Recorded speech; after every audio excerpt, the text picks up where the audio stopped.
thanks for joining me again today.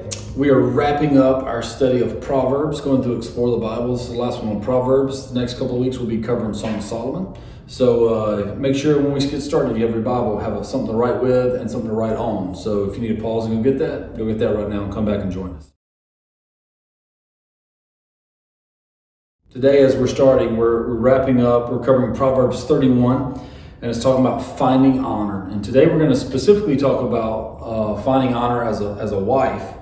But I want you to understand too, these characteristics translate beyond just your wife, just beyond the female. But it's things that we're all looking forward to.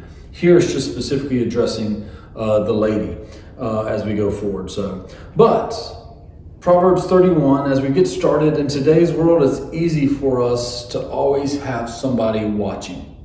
When you're trying to run a red light, sometimes you may get caught, right? And they have a camera that'll flash. Whenever you're driving by, they can use cameras to access where you were at what point. It's had a TV show, it was a game show where you had to go, and if you could not get caught by all these experts for like 36 hours, you won $10,000.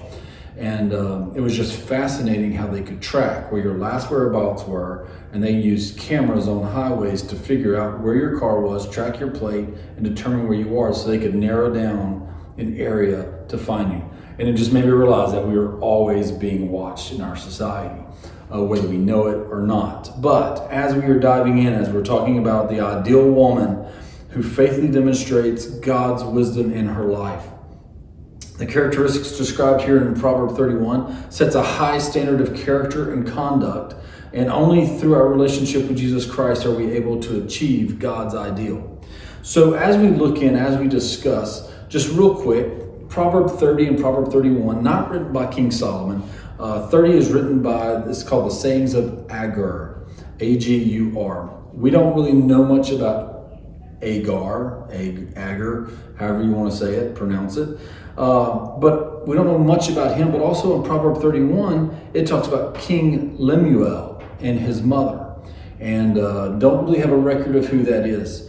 One thing, though, that one of the writers and the commentators talk about is that even though Solomon isn't writing these, the Hebrew people, or even Solomon's collecting all these wise sayings, is that what we see is that the wisest person around surrounds himself with wisdom from other people as well. And that's a great nugget to get right there, is that even though you may not be the wisest, surround yourself with wise people. So that way, if you don't have the answer, maybe one of your wise friends can help guide and direct us as we go through.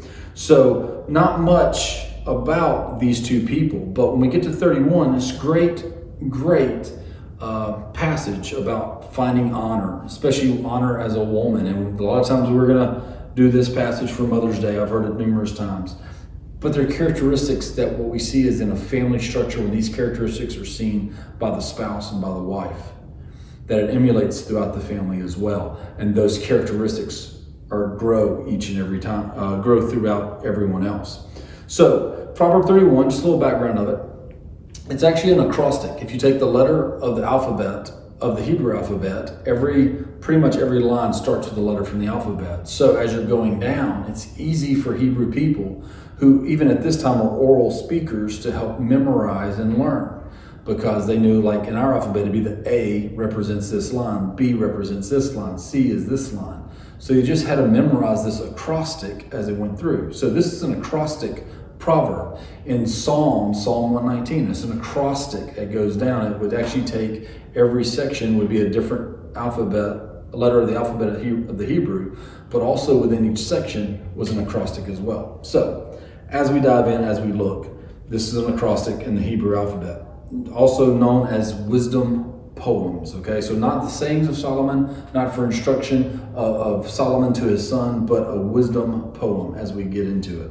All right, so regardless of what we know, what we don't know about these people, of the writer of this proverb, Solomon did. As a matter of fact, a lot of things that he referenced in other parts of Proverbs are mentioned here. Proverbs 12:24, Proverbs 18:22, Proverbs 19:14, all kind of overlap what is being said as you read through 31. So we're going to start at verse 10. Proverbs 31, starting at verse 10 through 12. And as I read through this, I want you to listen for the godly woman's commitment to her husband. Okay, listen for how she has committed herself to her husband. Verse 10, Proverbs 31. Who can find a wife of noble character? She is far more precious than jewels. The heart of her husband trusts in her, and he will not lack anything good. She rewards him with good, not evil, all the days of her life. So as I look through just through these verses, who can find the wife of noble character? And that's something probably we should be striving for.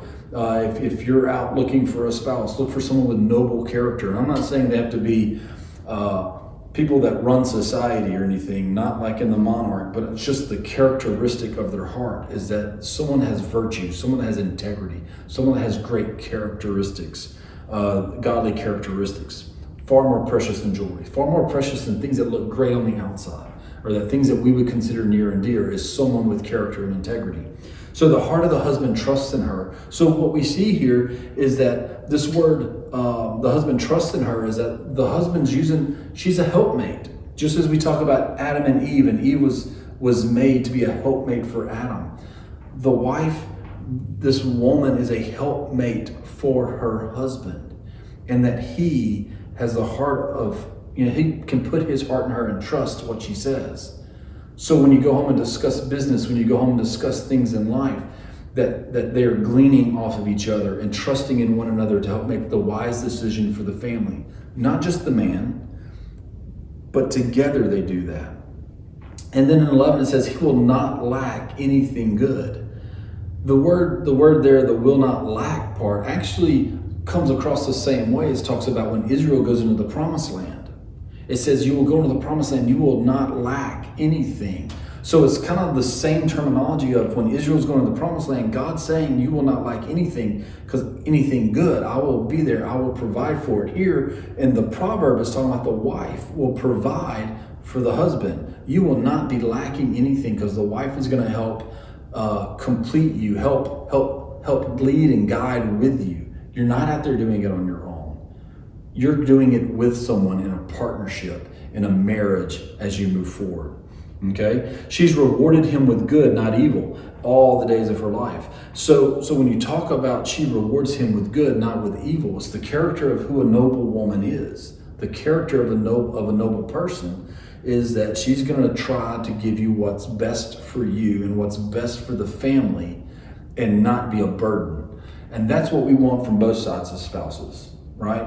In a marriage relationship, you're trying to make sure you're looking at others' needs and not your own needs as you move forward. So as we look for it, he doesn't lack anything. Anything good brings mind, even that part of he will not lack anything good. It talks about, actually in King James, I believe, and the American Standard, talks about he will not lack anything in spoils, as in victory in war. So when things are great, you will have an abundance of the spoils of war as you go into it.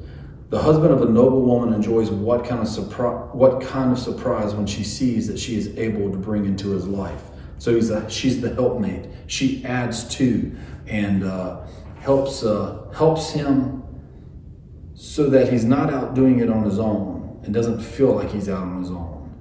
But he has the helpmate that can come along and can say, encourage, can guide, can help lead, can suggest and give answers for any issues that may arise as you go forward.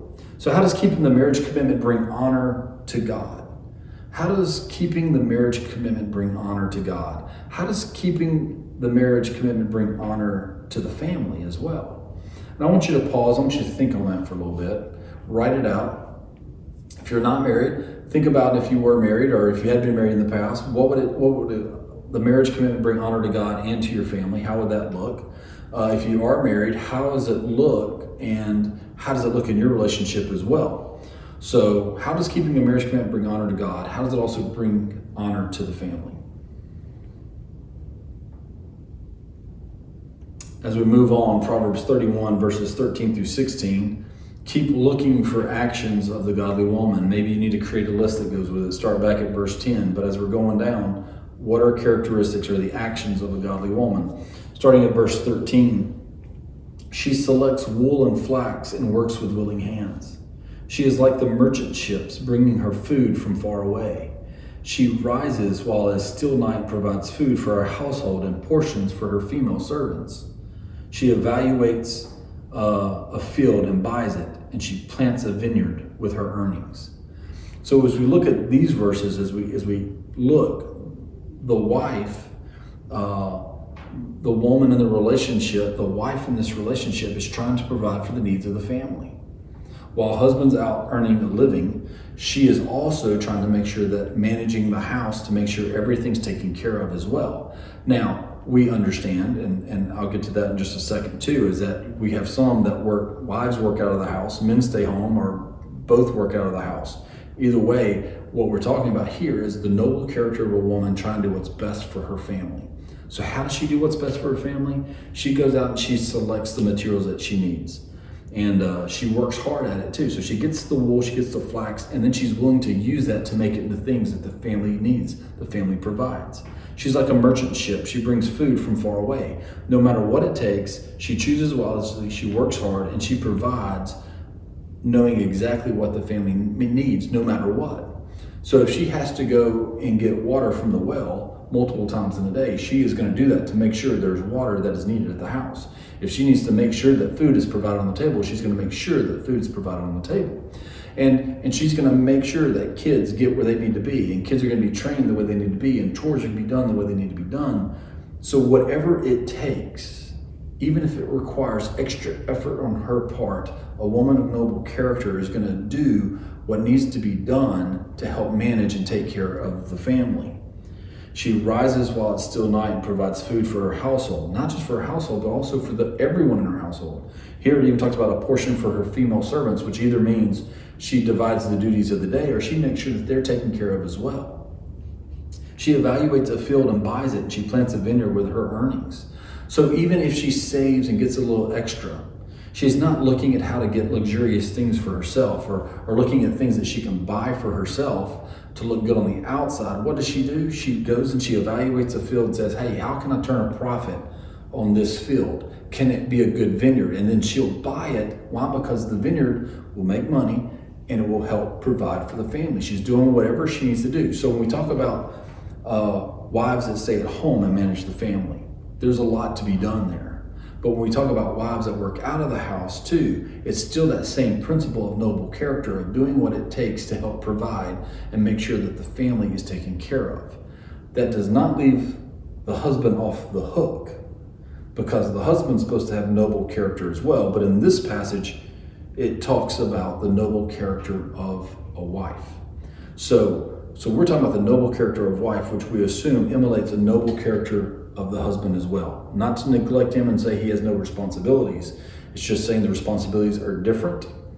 The way that things are looked at may be different, but it's still expected on this side of the relationship just as much as the female side of the relationship, okay, or the wife's side of the relationship.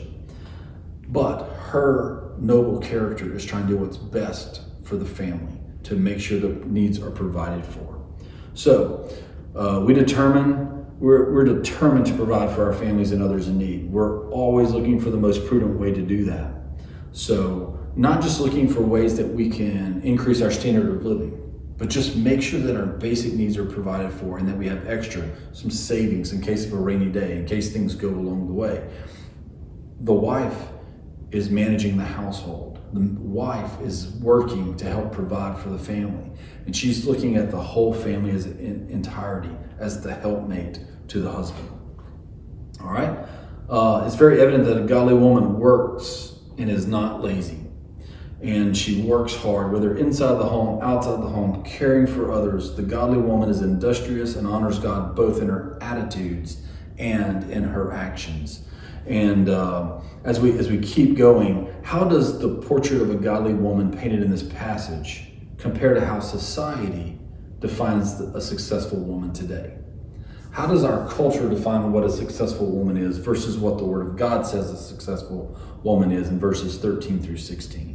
Maybe just pause and reflect on that. Maybe there's some similarities, and maybe there's some drastic differences. But just pause, and if you're watching this with someone, have that discussion. But when you come back, we're going to hit our next few verses, okay? So, Proverbs 31, 23 through 27. Listen, keep listening for those godly characteristics, okay? Her husband is known at the city gates, where he sits among the elders of the land. She makes and sells linen garments. She delivers belts to the merchants. Strength and honor are her clothing, and she can laugh at the time to come. Her mouth speaks wisdom, and loving instruction is on her tongue. She watches over the activities of her household and is never idle. So when we look at these characteristics and just jumping down through some of these, like verse 23, her husband is known at the city gates. Here when we talk about the noble characteristic of the wife, of the spouse, her husband is known at the city gates where he sits among the elders of the land. What I find very interesting here is that in this one verse, it pauses and talks about the honor of the husband. And I think, like I said, it doesn't negate that he's not being a noble person, but they talk about it's a team effort working together. He's honorable, she's honorable as well. And because he's honorable, he sits at the gate, which means she hasn't done anything because of her godly characteristics. She hasn't brought shame upon her house, which made him get removed from sitting. But because of all the honor that she brings and helps with the whole family, it allows him to receive honor among the community as well. Let's look at it when we talk about pastors and deacons, right? There's always a description of he must be the pastor or deacon of one spouse, but it talks about in there also about managing the household well. And then it talks about how wives should act as well, because you got to understand that a wife can disqualify a pastor just as much as a pastor's own actions can. A deacon's wife can disqualify a deacon because of her actions just as much as the deacon himself can. So when we talk about her husband is known at the city gates, is that he's a noble person, has noble character too. She is also known among the community as a noble character because it hasn't disqualified him from where he is. Matter of fact, it's only helped him get to the standing where he is. So we see that there's that joint union there and that partnership that they bring, and that they both receive honor because of their actions. Even though it's a different role, they both receive honor because of that. So he's sitting at the gates because she's of noble character. He's sitting at the gate because of everything that she does, because she could be doing other things and be idle and be lazy or be doing other non-godly characteristics, and it would take away from his character as well. So by her showing honor, it's only improved his status. It's only helped out that partnership so that the whole family has the godly characteristics moving forward, not just part or not just one. It is a team moving forward. All right, I stayed on that a little too long, sorry, but I like to emphasize that it is the partnership. And I like to emphasize that the spouse is just as important, even though the man's sitting at the gate and he's the one that's out there visibly, she is just as much important to help him in that process, just as she can easily disqualify him from that process. So, godly characteristics. She makes and sells linen garments and delivers belts to the merchants. In 25, though, strength and honor are her clothing, and she can laugh at the time to come. Her beauty resides on the inside. She is not worried. She could be taking these garments and wearing them. Instead, what's she doing? She's selling them to think about what's best for the family. What is she clothed in? Strength and honor. Characteristics that God sees, that God desires for us to have. Strength and honor and dignity are her clothing, right? So because of all that, because of how she lives the godly life, she can laugh at time to come. She's prepared to meet the future head on. She's not worried about it. She's not lackadaisical about it. No, she is prepared and methodical and ready for what the future holds. She's ready for that rainy day. She's ready for more blessings to come out as well. Her mouth speaks wisdom, and loving instruction is on her tongue. So see, here's that partnership, right? She's one who gives wisdom, not just to her spouse, but to her family, to her friends, to her community. She is known as one that gives wisdom. She's also one that is known as loving instruction, right? One that teaches versus condemns. She doesn't sit there and condemns people when they do wrong. She looks at an opportunity for them to learn and to teach them as they grow. She watches over the activities of her household and is never idle. She's not sitting around just dictating things to get done. She is in charge. She's the manager, and it is a busy, busy day every day that she wakes up. All right? So the godly woman is industrious and honors God both in her attitude and in her actions. All right.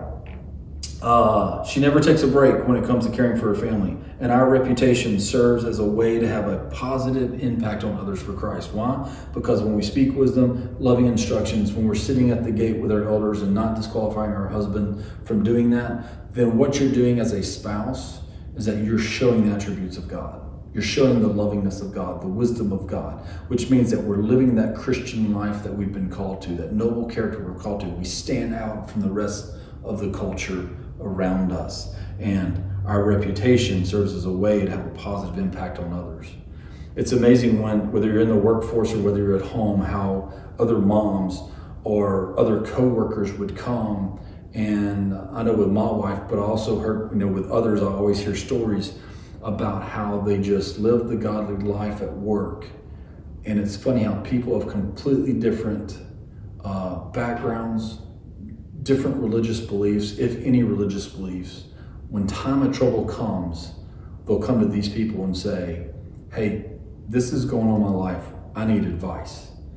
Because even though they don't necessarily embrace the godly characteristics and they're not there, they understand that, hey, you're the stable one in our workplace. You're the stable one in our community. You're the one I need to come to for wisdom or that can teach.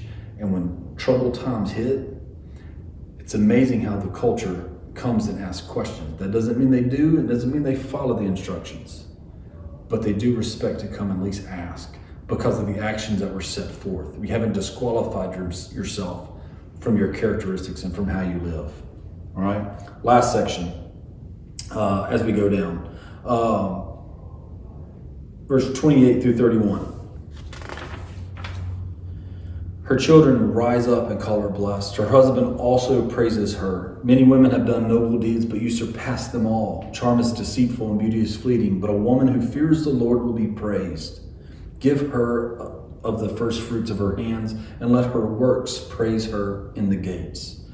So what we see here in 28 is, and I'm going to ask husbands, kids, maybe older kids thinking of your mom now, do you thank your wife or your mom for all that she does? Do we show gratitude and thanks for how she manages the household, how we were raised, the character that she gave to us, the integrity that she taught us, the wisdom that she gave in those teaching moments that she had? One, do we sing her praises to her personally? Do we go up and say, hey, I just want to say, Laura, thank you for all you do in our household. To your spouse, say thanks for all that you do at your household. The family couldn't work without you. You are a part of this family. You make everything run. You make sure our schedules are what they are. You go over the list so we know what events we got to be at and when, because mom has prepared the schedule, Or maybe it's just even a thing of teaching your kids, hey, this is what my mom taught me. This is what I've learned being in a relationship with your mom, is that this is how we're going to live, and this is how we're going to do things in life, and this is how we're going to live for God, and we're going to fear God as we do that. Husbands, children, sing your praises of your wife and of your spouse for all that she does to help guide your family and direct your family. Okay? So the reward is an affirmation, can encourage her, and she strives to live out the model she embraces. Her work shares the story of her devotion to God.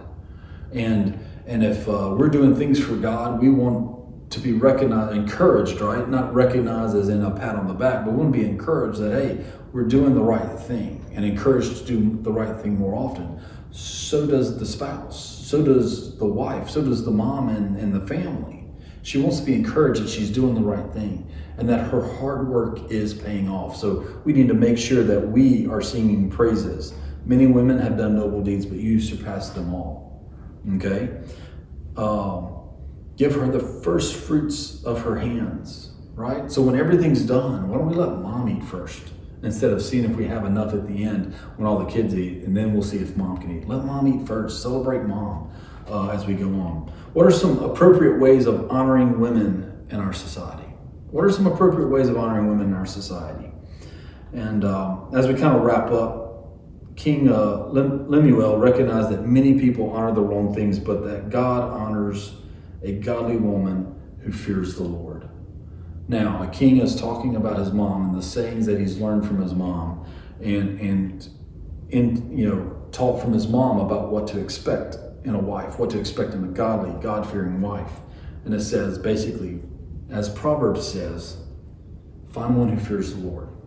Find one who strives for the things of God and stands in awe before God and guides her steps and directs her.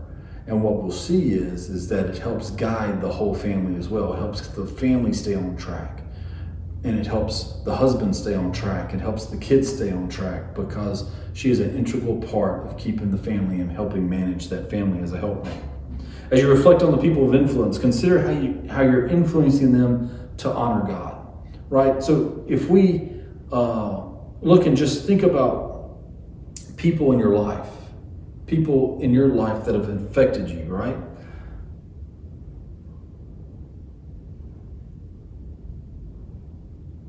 How do they see a godly person in your marriage? How do they see the godly person living in your marriage, godly marriages that you know of? But how do you interact with children and grandchildren in your relationship with others outside the family? How do you do that and show those godly characteristics that we talk about?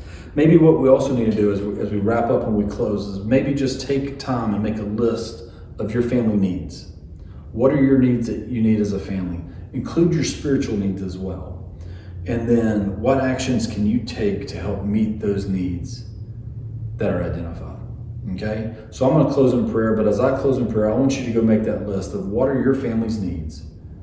What are your family's needs from a godly perspective? And then spiritual needs. What are your spiritual needs that you need for you, for your spouse, for your kids, for your friends, for your extended family, for your church family, right? For the co-workers that you have. What are those needs that you have? But also, what are their spiritual needs? Write a list out. And let's let those godly characteristics that we're supposed to be having overflow into that list as we pray and we lift up and say, God, how can you use me to help meet these needs? All right? Thanks for joining me today. Dear God, I do thank you for today. Father God, just thank you for the characteristics that I have, Father, for a mom who helped grow and encourage me and teach me the ways of God, but also, Father, for my wife who does the same with our kids and encourages a workmate, a helpmate for me as well, one that bounces ideas off of and sharpens my ideas. And Father, for all those that we're influenced with, whether our moms, whether our spouse, whether our kids, whether our co-workers, Father, I pray and ask that you allow us to show those godly behaviors so that when people see us, they see you oozing out of our life, you overflowing out of our life. And they want to know what's different between us and the rest of the world around us. Because, Father, someone is always watching. Someone always has their eyes on us. And I pray and ask that you allow us to always be following the characteristics that you call noble. Not the things that this world calls noble. But allow us to follow in the things that you call noble. The integrity and the passion and the wisdom and the teaching attitude that we should have with everyone around us. In your name we pray and ask it. Amen. All right. See y'all next week. Thank you. God bless.